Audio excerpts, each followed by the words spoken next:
பக்தி உள்ளவர்களும் பக்தி இல்லாதவர்களும். ஆனாலும் கர்த்தரை விட்டு என் பரிசுத்த பர்வதத்தை மறந்து காத் என்னும் தெய்வத்துக்கு பந்தியை ஆயத்தம் பண்ணி மேனி என்னும் தெய்வத்துக்கு வானபலியை நிறைய வார்க்கிறவர்களே, உங்களை நான் பட்டயத்துக்கு எண்ணிக் கொடுப்பேன். நீங்கள் அனைவரும் கொலை செய்யப்பட துணிவீர்கள். நான் கூப்பிட்டும் நீங்கள் மறு உத்தரவு கொடுக்கவில்லை. நான் பேசியும் நீங்கள் கேட்கவில்லை. என் பார்வைக்கு பொல்லாப்பானதைச் செய்து எனக்கு பிரியமில்லாததை தெரிந்து கொண்டீர்கள். ஆதலால் கர்த்தராகிய ஆண்டவர் சொல்லுகிறார், இதோ என் ஊழியக்காரர் புசிப்பார்கள், நீங்களோ பசியாயிருப்பீர்கள். இதோ என் ஊழியக்காரர் குடிப்பார்கள், நீங்களோ தாகமாயிருப்பீர்கள். இதோ என் ஊழியக்காரர் சந்தோஷப்படுவார்கள், நீங்களோ வெட்கப்படுவீர்கள். இதோ என் ஊழியக்காரர் மன மகிழ்ச்சியினாலே கம்பீரிப்பார்கள், நீங்களோ மன நோவினாலே அலறி ஆவியின் முறிவினாலே புலம்புவீர்கள். நான் தெரிந்து கொண்டவர்களுக்கு நீங்கள் உங்கள் நாமத்தை சாப வார்த்தையாக பின்வைத்து போவீர்கள். கர்த்தராகிய ஆண்டவர் உன்னை கொன்று போட்டு தம்முடைய ஊழியக்காரருக்கு வேறே நாமத்தை தரிப்பார். அதனாலே பூமியிலே தன்னை ஆசீர்வதிக்கிறவன் சத்திய தேவனுக்குள் தன்னை ஆசீர்வதிப்பான். பூமியிலே ஆணையிடுகிறவன் சத்திய தேவன் பேரில் ஆணையிடுவான். முந்தின இடுக்கண்கள் மறக்கப்பட்டு அவைகள் என் கண்களுக்கு மறைந்து போயின. யூதர்கள் மத்தியிலே பக்தி உள்ளவர்களும் இருக்கிறார்கள், பக்தி இல்லாதவர்களும் பக்தி இல்லாத துன்மார்க்கரும் இருக்கிறார்கள். அவர்கள் மத்தியிலே கர்த்தரை நம்புகிற விசுவாசிகளும் இருக்கிறார்கள், கர்த்தரை நம்பாத அவிசுவாசிகளும் இருக்கிறார்கள். யூதர்களில் சிலர் கர்த்தரை ஆராதனை செய்தாலும் அவர்களில் இன்னும் அநேகர் விக்கிரகங்களை ஆராதனை செய்கிறார்கள். கர்த்தருடைய பிள்ளைகள் பாபிலோன் தேசத்து சிறையிருப்பில் இருந்து விடுவிக்கப்படுகிறார்கள். தங்கள் தேசத்திற்கு திரும்ப வந்து அங்கே மறுபடியுமாய் குடியேறுகிறார்கள். கர்த்தருடைய கிருபையினாலும் பலத்தினாலும் அவர்களுக்கு சத்துருவினுடைய சிறையிருப்பில் இருந்து விடுதலை உண்டாயிற்று. அவர்களில் சிலர் கர்த்தர் தங்களுக்கு செய்த நன்மைகளை நன்றியோடு நினைத்து பார்க்கிறார்கள். வேறு சிலரோ கர்த்தர் செய்த நன்மைகளை மறந்து விக்கிரகங்களை ஆராதிக்க போய்விடுகிறார்கள். பாபிலோன் தேசத்து சிறையிருப்பில் இருந்து விடுவிக்கப்பட்டாலும் அவர்கள் விக்கிரகங்களுக்கு சிறைப்பட்டிருக்கிறார்கள். புதிய ஏற்பாட்டு காலத்தில் இயேசு கிறிஸ்துவின் சுவிசேஷம் யூதர்கள் மத்தியிலே பிரசங்கிக்கப்படுகிறது. யூதர்களில் அநேகர் இயேசு கிறிஸ்துவை தங்கள் மேசியாவாக ஏற்றுக்கொள்கிறார்கள். ஆனாலும் அவர்களில் இன்னும் ஏராளமானோர் இயேசு கிறிஸ்துவை தங்கள் இரட்சகராகவும் மேசியாவாகவும் ஏற்றுக்கொள்ளவில்லை. அவர்களுக்கு சுவிசேஷம் அறிவிக்கப்பட்ட பின்பும் அவர்கள் அவிசுவாசிகளாகவே இருக்கிறார்கள். கர்த்தர் அவர்களை பற்றி சொல்லும்போது, ஆனாலும் கர்த்தரை விட்டு என் பரிசுத்த பர்வதத்தை மறந்து காத் என்னும் தெய்வத்திற்கு பந்தியை ஆயத்தம் பண்ணி மேனி என்னும் தெய்வத்துக்கு பானபலியை நிறைய வார்க்கிறார்களே என்று சொல்லுகிறார். விக்கிரக ஆராதனைக்காரர் மீது கர்த்தருடைய நியாய தீர்ப்பு வரும். உங்களை நான் பட்டயத்திற்கு எண்ணிக் கொடுப்பேன், நீங்கள் அனைவரும் கொலை செய்யப்பட குனிவீர்கள் என்று கர்த்தர் சொல்லுகிறார். அடிக்கப்படும்படி கொண்டு போகப்படும் ஆடு தப்பித்து ஓடுவதற்கு வாய்ப்பில்லை. அது பட்டயத்திற்கு ஒப்புக் கொடுக்கப்பட்டிருக்கிறது. அடுக்கப்படும் ஆடுகளின் எண்ணிக்கையில் அவை எண்ணி தொகையேற்றப்பட்டிருக்கிறது. பட்டயத்திற்கு நியமிக்கப்பட்ட ஆடுகள் கொலை செய்யப்பட குனிய வேண்டும். இந்த ஆடுகள் நிச்சயமாய் மடிந்து போகும். கர்த்தர் விக்கிரக ஆராதனைக்காரரின் பாவங்களை எண்ணி அவர்களை பட்டயத்திற்கு ஒப்புக் கொடுக்கிறார். விக்கிரக ஆராதனை இஸ்ரவேல் புத்திரருக்கு பூர்வ காலத்து பாவம். அவர்கள் கர்த்தரை விட்டு அவருடைய பரிசுத்த பர்வதத்தை மறந்து விட்டார்கள். கர்த்தரை விட்டு விலகி அந்நிய தெய்வங்களை பற்றி கொண்டார்கள். இஸ்ரவேல் ஜனத்தார் கர்த்தருடைய பரிசுத்த பர்வதத்தை மறந்து விட்டார்கள். கர்த்தருடைய ஆலயத்திற்கு வந்து அங்க பலிபீடத்திலே பலி செலுத்த மறந்து விட்டார்கள். ஆனால் காத் என்னும் தெய்வத்திற்கு பந்தியை ஆயத்தம் பண்ணுகிறார்கள். மேனி என்னும் தெய்வத்திற்கு பானபலியை நிறைய வார்க்கிறார்கள். இஸ்ரவேல் புத்திரரில் கர்த்தரை மறந்துவிட்டு விக்கிரகங்களை ஆராதனை செய்கிறவர்கள் தங்கள் அக்கிரமங்களுக்கு மலைகளில் தூபம் காட்டுகிறார்கள். இஸ்ரவேல் ஜனத்தாரின் முற்பிதாக்கள் மேடைகளின் மேல் கர்த்தரை நிந்தித்தார்கள், மலைகளின் மேல் விக்கிரகங்களுக்கு தூபம் காட்டினார்கள். அவர்கள் இஸ்ரவேலின் பரிசுத்தரை மறந்துவிட்டு விக்கிரகங்களை ஆராதிக்கப் போய்விட்டார்கள். கர்த்தர் மாத்திரமே இஸ்ரவேலின் பரிசுத்தர். அவர் ஒருவர் மாத்திரமே மெய்யான தேவன். விக்கிரக ஆராதனைக்காரரோ ஏராளமான தெய்வங்களை ஆராதிக்கிறார்கள். புறஜாதி தெய்வங்களின் எண்ணிக்கையும் அதிகமாய் இருக்கிறது. அந்த தெய்வங்களுக்கெல்லாம் அவர்கள் பந்தியை ஆயத்தம் பண்ணுகிறார்கள். விக்கிரகங்களின் எண்ணிக்கை அதிகமாய் இருப்பதினால் அவற்றிற்கு பானபலியை நிறைய வார்க்கிறார்கள். விக்கிரக ஆராதனைக்காரர்கள் தங்களுக்கு ஏராளமான தெய்வங்கள் வேண்டும் என்று சொல்லுகிறார்கள். ஒரே ஒரு தெய்வம் மாத்திரம் இருந்தால் அது தங்களுக்கு போதாது என்று நினைக்கிறார்கள். சர்வ வல்லமையுள்ள கர்த்தரே போதும் என்று சொல்லாதவர்கள் நூற்றுக்கணக்கான புறஜாதி தெய்வங்கள் மீதும் திருப்தி அடைய மாட்டார்கள். இஸ்ரவேல் ஜனத்தார் கர்த்தரை ஆராதிக்காமல், அவருக்கு கீழ்ப்படியாமல், அவருக்கு விரோதமாய் கலகம் பண்ணுகிறார்கள். அவர்களுடைய முற்பிதாக்கள் கர்த்தருக்கு விரோதமாய் அக்கிரம் பண்ணினது போல இவர்களும் அக்கிரமக்காரராய் இருக்கிறார்கள். கர்த்தர் இவர்களுடைய பாவங்களை பற்றி சொல்லும்போது, நான் பேசியும் நீங்கள் கேட்கவில்லை, என் பார்வைக்கு பொல்லாப்பானதை செய்து எனக்கு பிரியமல்லாததை தெரிந்து கொண்டீர்கள் என்று சொல்லுகிறார். இயேசு கிறிஸ்துவின் சுவிசேஷம் பிரசங்கிக்கப்படும் போது இவர்கள் அதற்கு செவி கொடுப்பதில்லை.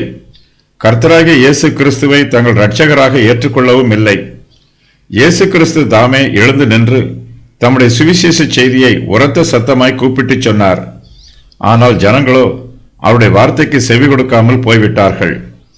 பண்டிகையின் கடைசி நாளாகிய பிரதான நாளிலே இயேசு நின்று சத்தமிட்டு, ஒருவன் தாகமாய் இருந்தால் என்னிடத்தில் வந்து பானம் பண்ண கடவன். வேத வாக்கியம் சொல்லுகிறபடி என்னிடத்தில் விசுவாசமாய் இருக்கிறவன் எவனோ அவன் உள்ளத்தில் இருந்து ஜீவ தண்ணீருள்ள நதிகள் ஓடும் என்றார். யோவான் 7:37-38. நன்மையானதை தெரிந்து கொள்ளாதவர்களும் அதை தெரிந்து கொள்ள முயற்சி பண்ணாதவர்களும் தீமையானதை தெரிந்து கொண்டு தங்கள் தீர்மானத்தில் உறுதியாய் இருப்பார்கள். தாங்கள் தீமையை பின்பற்றுகிறோம் என்பதை கூட அவர்கள் அங்கீகரிக்க மாட்டார்கள். இவர்களுக்கு நன்மைக்கும் தீமைக்கும் வித்தியாசம் தெரியாது, நீதிக்கும் அநீதிக்கும் வேறுபாடு தெரியாது. இவர்கள் நலமல்லாத வழியிலே தங்கள் நினைவுகளின்படி நடக்கிற முரட்டாட்டமான ஜனங்கள். கர்த்தரை நம்புகிறவர்களுக்கும் தங்களுடைய பாவங்களுக்கு மனம் திரும்பி கர்த்தருடைய கரத்தில் இருந்து பாவ மன்னிப்பை பெற்றுக் கொள்கிறவர்களுக்கும் மிகுந்த ஆசீர்வாதம் உண்டு. ரட்சிக்கப்பட்டவர்கள் சந்தோஷமாய் இருப்பார்கள். கர்த்தரை நம்புகிறவர்கள் செழித்திருப்பார்கள். கர்த்தரை நம்பாதவர்களுக்கோ அழிவு நிச்சயமாய் வரும். கர்த்தரை ஆராதிக்கிறவர்களுக்கு என்னென்ன ஆசீர்வாதங்கள் எல்லாம் வரும் என்று ஏசாயா தீர்க்கதரிசி இங்கு விரிவாக சொல்லுகிறார். அதே வேளையில் கர்த்தருக்கு விரோதமாய் கலகம் பண்ணி பாவம் செய்கிறவர்களுக்கு என்னென்ன சாபங்கள் வரும் என்றும் ஏசாயா விரிவாக சொல்லுகிறார். கர்த்தருடைய பிள்ளைகள் சந்தோஷமாய் ஜீவிப்பார்கள்.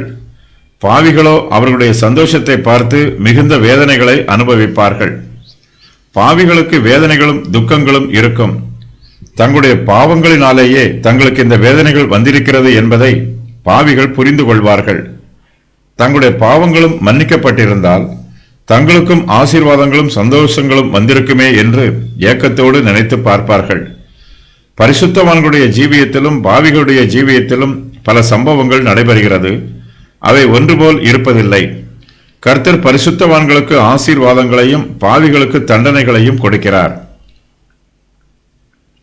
ஜனங்கள் தங்களுடைய ஜீவியங்களில் 2 காரியங்களை பொதுவாக எதிர்பார்க்கிறார்கள்.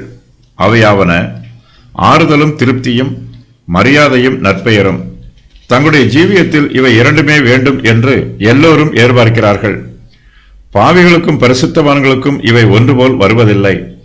கர்த்தருடைய ஊழியக்காரர்களுக்கு ஒரு நன்மையும் குறைவிருக்காது. கர்த்தர் அவர்களுக்கு தேவையான நன்மையான எல்லா ஈவுகளையும் கொடுத்து அவர்களை ஆசீர்வதிப்பார். கர்த்தருடைய பரிசுத்தவான்கள் இந்த உலகத்தில் ஜீவித்தாலும் அவர்கள் இந்த உலகத்திற்கு உரியவர்கள் அல்ல. உலக சிநேகம் தேவனுக்கு விரோதமான பகை. பரிசுத்தவான்கள் இந்த உலகத்தின் மீதும் உலக பிரகாரமான காரியங்கள் மீதும் ஆசைப்பட மாட்டார்கள். இவர்களுடைய இருதயத்தில் உலக பிரகாரமான காரியங்களும் நிரம்பி இருக்காது. பரிசுத்தவான்களுடைய இருதயங்களில் பரலோகத்தின் காரியங்களும் ஆவிக்குரிய காரியங்களுமே நிரம்பி இருக்கும். பாவிகள் இந்த உலகத்தின் மீதும் உலக பிரகாரமான காரியங்கள் மீதும் தங்கள் நம்பிக்கையை வைக்கிறார்கள். உலக காரியங்கள் அவர்களுடைய இருதயங்களை வேதனைப்படுத்துகிறது. அவர்களுக்கு பசியும் தாகமும் உண்டாகிறது. அவர்கள் எப்போதுமே குறைச்சல் உள்ளவர்களாகவும் வெறுமையானவர்களாகவும் ஒன்றும் இல்லாதவர்களாகவும் இருப்பார்கள். அவர்களுக்கு எல்லாமே குறைவுபடும். ஆனாலும் அவர்கள் பேராசை உள்ளவர்களாய் இருப்பார்கள். தங்களுக்கு எல்லாம் வேண்டுமென்று ஆசைப்படுவார்கள். ஆனால் அவர்களுக்கு ஒன்றும் கிடைக்காது. அவர்களுடைய பிரயாசங்களும் சித்திக்காது. அவர்களுக்கு போதுமான அளவு போஜனம் கிடைக்காது. போஜனம் கிடைத்தாலும் அது அவர்களுக்கு திருப்தியாய் இருக்காது. கர்த்தருடைய பிள்ளைகள் போஜனங்களை நம்பி ஜீவிப்பதில்லை. அவர்கள் இந்த உலகத்தை நம்பாமல் கர்த்தரை நம்பி ஜீவிக்கிறார்கள். அவர்கள் எப்போதுமே கர்த்தருக்குள் சந்தோஷமாய் இருப்பார்கள். அவர்களுடைய இருதயம் சந்தோஷத்தினால் நிரம்பி வழியும். கர்த்தருக்கு புதிய துதிப்பாடல்களை பாடுவார்கள். கர்த்தருடைய பிள்ளைகள் பரலோக வாசிகள். பரலோகமே அவர்களுடைய நித்திய குடியிருப்பு. அவர்கள் இந்த பூமியில் வாசம் பண்ணினாலும் அவர்களுடைய எண்ணமெல்லாம் பரலோகத்தை பற்றியதாகவே இருக்கும். கண்ணீரோடு விதைக்கிறவர்கள் கம்பீரத்தோடு அறுவடை செய்வார்கள். கர்த்தருடைய பிள்ளைகள் இந்த பிரபஞ்சத்தில் கண்ணீரோடு ஜெபம் பண்ணுகிறார்கள். அவர்களுக்கு பரலோகம் நித்திய சந்தோஷத்தை தரும்.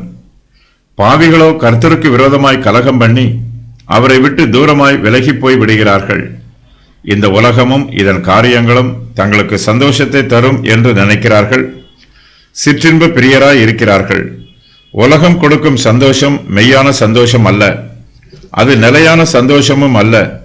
இந்த உலகத்தையும் இந்த உலகத்தின் காரியங்களையும் நம்பினவர்கள் வெட்கப்பட்டு போவார்கள். கர்த்தரை நம்புகிறவர்கள் ஒருபோதும் வெட்கப்பட்டு போக மாட்டார்கள். உலக பிரகாரமான காரியங்களை நம்புகிற பாவிகள் தங்களுடைய நம்பிக்கையை மாயையான காரியங்கள் மீது வைக்கிறார்கள். இவர்கள் கர்த்தரை நம்பாமல் தங்களுடைய சுயத்தை நம்புகிறார்கள். கர்த்தருடைய நீதியை நம்பாமல் தங்களுடைய சுய நீதியை நம்புகிறார்கள். கர்த்தருடைய கிருபையை நம்பாமல் தங்களுடைய சுய பரிசுத்தத்தை நம்புகிறார்கள். இப்படிப்பட்டவர்கள் மணலின் மீது தங்களுடைய வீட்டை கட்டுகிறார்கள். கற்பாறையின் மீது அஸ்திபாரம் போடப்படாமல் மணலின் மீது கட்டப்படும் வீடு இடிந்து போகும், அது அழிந்து போகும். கர்த்தர் தம்மை நம்புகிறவர்களுக்கு சந்தோஷத்தையும் சமாதானத்தையும் ஆறுதலையும் திருப்தியையும் தருகிறார். கர்த்தரை நம்பாதவர்களுக்கு இந்த ஆசீர்வாதங்களில் ஒன்று கூட கிடைக்காது. ஆதலால் கர்த்தராகிய ஆண்டவர் சொல்லுகிறார், இதோ என் ஊழியக்காரர் புசிப்பார்கள், நீங்களோ புசியாதிருப்பீர்கள். இதோ என் ஊழியக்காரர் குடிப்பார்கள், நீங்களோ தாகமாய் இருப்பீர்கள். இதோ என் ஊழியக்காரர் சந்தோஷப்படுவார்கள், நீங்களோ வெட்கப்படுவீர்கள். இதோ என் ஊழியக்காரர் என் மகிழ்ச்சியினாலே கம்பீரிப்பார்கள், நீங்களோ மன நோவினாலே அலறி ஆவியின் முறிவினாலே புலம்புவீர்கள். நீதிமானை பற்றிய நினைவு ஆசீர்வாதமாய் இருக்கும். துன்மார்க்கனை பற்றிய நினைவோ சாபமாய் இருக்கும். விக்கிரக ஆராதனைக்காரரின் நாமங்கள் கர்த்தரால் தெரிந்து கொள்ளப்பட்டவர்களுக்கு சாபமாய் இருக்கும். நான் தெரிந்து கொண்டவர்களுக்கு நீங்கள் உங்கள் நாமத்தை சாப வார்த்தையாக பின்வைத்து போவீர்கள் என்று கர்த்தர் சொல்லுகிறார். விக்கிரக ஆராதனைக்காரரின் நாமங்கள் கர்த்தருடைய பிள்ளைகளுக்கு எச்சரிப்பாய் இருக்கும். கர்த்தரால் தெரிந்து கொள்ளப்பட்டவர்களின் நாமமோ எல்லோருக்கும் ஆசீர்வாதமாய் இருக்கும். கர்த்தராகிய ஆண்டவர் தம்முடைய ஊழியக்காரருக்கு வேறே நாமத்தை தரிப்பார். உடன்படிக்கையின் பிள்ளைகள் கிறிஸ்தவர்கள் என்று அழைக்கப்படுகிறார்கள். இந்த பெயர் இயேசு கிறிஸ்துவை விசுவாசிக்கிற பிள்ளைகளுக்கு கொடுக்கப்படுகிற பெயராகும். கிறிஸ்தவர்கள் என்னும் பெயரில் புதிய உடன்படிக்கையின் எல்லா ஆசீர்வாதங்களும் எல்லா சலாக்கியங்களும் இடம்பெற்றிருக்கிறது. கர்த்தர் தம்முடைய ஊழியக்காரருக்கு தரிக்கிற வேறே நாமம் ஒரு தேசத்திற்கு மாத்திரம் என்றோ அல்லது ஒரு இனத்திற்கு மாத்திரம் என்றோ அல்லது ஒரு பாஷைக்காரருக்கு மாத்திரம் என்றோ கொடுக்கப்படவில்லை. கர்த்தருடைய ஊழியக்காரர் இந்த பூமியில் எந்த பகுதியில் இருந்தாலும் அவர்கள் எல்லோருக்குமே கர்த்தர் வேறே நாமத்தை தரிக்கிறார். அந்த புதிய நாமத்தினாலே பூமியிலே தன்னை ஆசீர்வதிக்கிறவன் சத்திய தேவனுக்குள் தன்னை ஆசீர்வதிப்பான். கர்த்தருடைய ஊழியக்காரர்கள் எல்லா தேசங்களிலும் இருக்கிறார்கள். அவர்கள் சத்திய தேவனுக்குள் தங்களை ஆசீர்வதித்துக் கொள்வார்கள். தங்களுடைய ஜெபத்திலும் தங்களுடைய வார்த்தைகளிலும் அவர்கள் தேவனை கனம் பண்ணுவார்கள். கர்த்தருடைய ஊழியக்காரர் இந்த பூமியிலே ஆணையிடும் போது அவர்கள் சத்திய தேவன் பேரில் ஆணையிடுகிறார்கள். கர்த்தருடைய பிள்ளைகள் அவருக்கு பிரியமுள்ள பிள்ளைகளாகவும் பிரயோஜனமுள்ள பிள்ளைகளாகவும் ஜீவிக்க வேண்டும். கர்த்தருக்கு நன்றி உள்ளவர்களாக ஜீவிக்க வேண்டும். கர்த்தருடைய ஊழியக்காரர்கள் தங்களை சத்திய தேவனுக்குள் ஆசீர்வதித்துக் கொள்வது போல எல்லா விசுவாசிகளும் தங்களை கர்த்தருக்குள் ஆசீர்வதித்துக் கொள்ள வேண்டும். நம்முடைய தேவன் சத்திய தேவனாய் இருக்கிறபடியினால் நமக்குள்ளும் சத்தியம் இருக்க வேண்டும். நம்முடைய ஜெபத்தினாலும் நாம் இடுகிற ஆணையினாலும் நாம் கர்த்தரை கனம் பண்ண வேண்டும். கர்த்தர் நம்மை ஆசீர்வதித்திருக்கிறார். நம்முடைய மெய்யான சந்தோஷத்திற்கும் சமாதானத்திற்கும் ஆறுதலுக்கும் கர்த்தருடைய ஆசீர்வாதமே போதுமானது. நாம் சந்தோஷமாக இருப்பதற்கு கர்த்தருடைய ஆசீர்வாதத்தை தவிர வேறு எதுவும் நமக்கு தேவையில்லை. கர்த்தர் நமக்கு கொடுத்திருக்கிற ஆசீர்வாதங்களில் நாம் திருப்தியோடு இருக்க வேண்டும். சத்திய தேவன் நம்முடைய கர்த்தராய் இருக்கும்போது நமக்கு அவரை தவிர வேறு ஒன்றும் தேவைப்படாது. நாம் கர்த்தருக்குள் எப்போதும் சந்தோஷமாய் இருக்கலாம். உலக பிரகாரமான ஜனங்கள் தங்கள் சந்தோஷத்திற்கு உலக பிரகாரமான ஐஸ்வர்யங்களை எதிர்பார்க்கிறார்கள். கர்த்தருடைய ஊழியக்காரர்கள் தங்களை சத்திய தேவனுக்குள் ஆசீர்வதிக்கிறார்கள். உலக பிரகாரமான ஜனங்களோ தங்களை உலக பிரகாரமான பொருள்களுக்குள் ஆசீர்வதிக்கிறார்கள். அவர்களிடத்தில் உலகத்தின் ஐஸ்வர்யமும் சம்பத்தும் திரளாய் இருந்தால் அவர்களிடத்தில் ஓரளவு சந்தோஷம் இருக்கும். அவருடைய ஐஸ்வர்யம் குறைந்துவிட்டால் அவருடைய சந்தோஷமும் குறைந்துவிடும். கர்த்தருக்குள் சந்தோஷமாய் இருக்கிறவர்களுக்கு இப்படிப்பட்ட பிரச்சனை வருவதில்லை. நம்முடைய சந்தோஷம் உலக பிரகாரமான ஆசீர்வாதங்களின் திரட்சியினால் கூடுவதும் இல்லை, குறைவதும் இல்லை. கர்த்தர் மாறாதவர், அவர் கிருபையும் மாறாதது. அவர் நமக்கு கொடுக்கிற சந்தோஷமும் மாறாது. உலக பிரகாரமான ஜனங்களோ உலக ஐஸ்வர்யத்தை நம்புவதனால் அவர்களுடைய சந்தோஷம் ஏற்ற தாழ்வுகளோடு மாறிக்கொண்டே இருக்கும். ஒருவன் ஐஸ்வர்யவானாகி அவன் வீட்டின் மகிமை பெருகும் போது நீ பயப்படாதே. அவன் மரிக்கும் போது ஒன்றும் கொண்டு போவதில்லை. அவன் மகிமை அவனை பின்பற்றி செல்வதும் இல்லை. அவன் உயிரோடு இருக்கையில் தன் ஆத்மாவை வாழ்த்தினாலும் நீ உனக்கு நன்மையை நாடினாய் என்று மனுஷர் அவனை புகழ்ந்தாலும் அவன் என்றென்றைக்கும் வெளிச்சத்தை காணாத தன் பிதாக்களின் சந்ததியை சேருவான். சங்கீதம் 49:16 முதல் 19 வரை. பின்பு ஆத்மாவே, உனக்காக அநேக வருஷங்களுக்கு அநேகம் பொருள் சேர்த்து வைக்கப்பட்டிருக்கிறது. நீ இளைப்பாரி புசித்து குடித்து பூரிப்பாய் இரு என்று என் ஆத்மாவோடே சொல்லுவேன் என்று தனக்குள்ளே சிந்தித்து சொல்லிக் கொண்டான். தேவனோ அவனை நோக்கி, மதிகேடனே, உன் ஆத்மா உன்னிடத்தில் இருந்து இந்த ராத்திரியிலே எடுத்துக் கொள்ளப்படும். அப்பொழுது நீ சேகரித்தவைகள் யாருடையதாகும் என்றார். லூக்கா 12:19-20. கர்த்தருடைய ஊழியக்காரர்கள் தங்களை கர்த்தருக்குள் ஆசீர்வதித்துக் கொள்கிறார்கள். கர்த்தர் தங்களுக்கு போதுமானவர் என்று சொல்லி தங்களை ஆசீர்வதிக்கிறார்கள். அவர்கள் கர்த்தரை சத்திய தேவன் என்று சொல்லி அவரை கனம் பண்ணுகிறார்கள். சத்திய தேவன் என்னும் வார்த்தைக்கு ஆமேனின் தேவன் என்று பொருள். பரிசுத்த வேதாகமத்தில் நமக்கு கொடுக்கப்பட்டிருக்கிற எல்லா வாக்குத்தத்தங்களும் இயேசு கிறிஸ்துவுக்குள் ஆம் என்றும் ஆமேன் என்றும் இருக்கிறது. ஆகையினால் சத்திய தேவன் என்னும் பெயர் கர்த்தராகிய இயேசு கிறிஸ்துவை குறிக்கும் என்று வேத பண்டிதர்கள் வியாக்கியானம் சொல்லுகிறார்கள். என்னாலும் சில்வானுவினாலும் தீமத்தேயுவினாலும் உங்களுக்குள்ளே பிரசங்கிக்கப்பட்ட தேவகுமாரனாகிய இயேசு கிறிஸ்துவும் ஆம் என்றும் அல்ல என்றும் இராமல் ஆம் என்றே இருக்கிறார். எங்களால் தேவனுக்கு மகிமை உண்டாகும்படி தேவனுடைய வாக்குத்தத்தங்கள் எல்லாம் இயேசு கிறிஸ்துவுக்குள் ஆம் என்றும் அவருக்குள் ஆமேன் என்றும் இருக்கிறதே. 2 கொரிந்தியர் 1:19-20. கர்த்தர் தம்முடைய ஊழியக்காரரின் ஜீவியங்களில் ஏராளமான மாற்றங்களை உண்டு பண்ணி இருக்கிறார். இவையெல்லாம் அவர்களுக்கு ஆசீர்வாதமான மாற்றங்கள். முந்தின இடுக்கங்கள் மறக்கப்பட்டு அவைகள் என் கண்களுக்கு மறைந்து போயின என்று கர்த்தர் சொல்லுகிறார். கர்த்தருடைய கிருபையினால் தங்களுக்கு இதற்கு முன்பு நேரிட்ட பாடுகளையும் வேதனைகளையும் நெருக்கங்களையும் உபத்திரவங்களையும் அவருடைய ஊழியக்காரர்கள் இனிமேல் நினைத்து பார்க்க மாட்டார்கள். அவை எல்லாவற்றையும் மறந்து விடுவார்கள். கர்த்தர் தம்முடைய ஊழியக்காரர்களை இப்போது அதிகமாய் ஆசீர்வதித்திருக்கிறார்.